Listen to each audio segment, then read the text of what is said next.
ಕಾಂಗ್ರೆಸ್ ಪಕ್ಷದ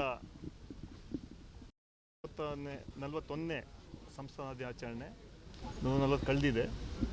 ಆ ಹಿನ್ನೆಲೆಯಲ್ಲಿ ಇವತ್ತೊಂದು ನಮ್ಮ ಜಿಲ್ಲಾ ವತಿಯಿಂದ ಸಂಜೀವ್ ಅವರೆಲ್ಲ ಅಧ್ಯಕ್ಷತೆಯಲ್ಲಿ ಒಂದು ಕಾರ್ಯಕ್ರಮ ಹಮ್ಮಿಕೊಂಡಿದ್ದಾರೆ. 140 ವರ್ಷಗಳ ಇತಿಹಾಸ ಇದೆ ಕಾಂಗ್ರೆಸ್ ಪಕ್ಷಕ್ಕೆ.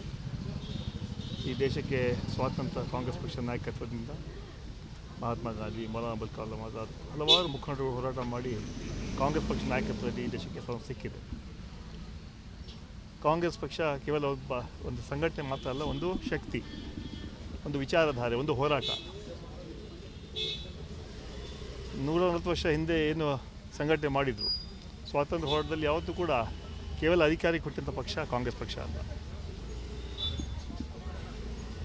ಇಂತಹ ದೊಡ್ಡ ಪಕ್ಷದ ಒಬ್ಬ ಕಾರ್ಯಕರ್ತರಾಗಿ ಇವತ್ತು ನಾವು ಈ ಕಾರ್ಯಕ್ರಮವನ್ನು ಹಮ್ಮಿಕೊಂಡಿದ್ದೇವೆ. ಆದರೆ ಇದೇ ಭಾರತೀಯ ಜನತಾ ಪಾರ್ಟಿಯವರು ಮಹಾತ್ಮ ಗಾಂಧಿಯವರ ವಿಚಾರಧಾರೆಗಳನ್ನು ಬಿಟ್ಬಿಟ್ಟಿದ್ದಾರೆ, ದೂರ ಮಾಡಿಬಿಟ್ಟಿದ್ದಾರೆ.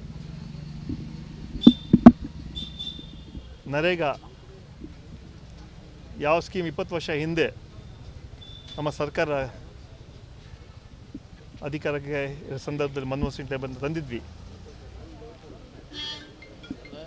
ಯಾಕೆ ಏನಾಯಿತು ಅಂತ ನಮಗಂತೂ ಅರ್ಥ ಆಗ್ತಾ ಇಲ್ಲ. ಗಾಂಧೀಜಿ ಅಂದರೆ ಯಾಕೆ ಇವ್ರಿಗೆ ತಾತ್ಸಾರ? ನಾವು ಹೇಳಬೇಕಾಗುತ್ತೆ, ಗಾಂಧೀಜಿ ವಿರೋಧಿಗಳು ಭಾರತೀಯ ಜನತಾ ಪಾರ್ಟಿಯವರು ಅಂತ. ಆ ಹೆಸರು ಬದಲಾವಣೆ ಮಾಡೋಂತಹ ಔಚಿತ್ಯ ಏನಿತ್ತು ನಮಗಂತೂ ಅರ್ಥ ಆಗ್ತಾ ಇಲ್ಲ.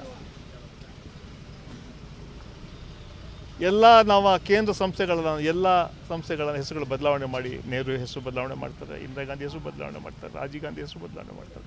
ಇವರ ಸ್ವಂತ ಕಾರ್ಯಕ್ರಮ ಯಾವುದೂ ಇಲ್ಲ. ನಾವು ಮಾಡೋಂತಹ ಸಂಘಟನೆಗಳನ್ನು, ಸಂಸ್ಥೆಗಳನ್ನು ದೊಡ್ಡ ದೊಡ್ಡ ಶ್ರೀಮಂತರಿಗೆ, ಅದಾನಿ ಅಂಬಾನಿ ಅಂತವ್ರಿಗೆ ಕೊಟ್ಟು ಹೆಸರನ್ನು ಬದಲಾವಣೆ ಮಾಡೋಂತಹ ಒಂದು ಕೆಟ್ಟ ಸಂಪ್ರದಾಯ ಭಾರತೀಯ ಜನತಾ ಪಾರ್ಟಿ ಅವ್ರು ಮಾಡ್ತಾರೆ. ಜನ ತಕ್ಕ ಉತ್ತರ ಕೊಡ್ತಾರೆ. ಇದು ಕೊನೆಯ ಅಧ್ಯಾಯ ಅವ್ರದ್ದು. ಯಾವಾಗ ಮಹಾತ್ಮ ಗಾಂಧಿಯವರ ವಿಚಾರಧಾರೆಗಳನ್ನು ಒಪ್ಪುವಲ್ಲ ಅಂತ ಹೇಳಿದರೆ ಬಿ ಜೆ ಪಿಯವರು, ಅದೇ ರೀತಿ ಬಾಬಾ ಸಾಹೇಬ್ ಅಂಬೇಡ್ಕರ್ ಸಂವಿಧಾನ ಕೂಡ ವಿರೋಧ ಕೂಡ ಇದ್ದಾರೆ ಅವರು. ಅದೇ ಒಂದು ಸಾಕ್ಷಿ. ಯಾಕಂತ ಹೇಳಿದ್ರೆ ನರೇಗಾ ಹೆಸರನ್ನು ತೆಗೆದು ಮಹಾತ್ಮ ಗಾಂಧಿ ತೆಗೆದು ಇವತ್ತು ಬದಲಾವಣೆ ಮಾಡೋಂತಹ ಕೆಲಸ ಮಾಡಿದ್ದಾರೆ. ಅಂದರೆ ಇವರು ಮಹಾತ್ಮ ಗಾಂಧಿಯ ವಿರೋಧಿಗಳು ಅಂತ ಹೇಳಬೇಕಾಗ್ತದೆ. ಆ ಹಿನ್ನೆಲೆ ಆ ಕಾರ್ಯಕ್ರಮವನ್ನು ಇವತ್ತು ಅಂತಹ ದೊಡ್ಡ ಕಾಂಗ್ರೆಸ್ ಪಕ್ಷದ ಒಂದು ಸಂಘಟನೆ ಕಾರ್ಯಕ್ರಮಕ್ಕೆ ನಾವು ಬಂದಿದ್ದೇವೆ.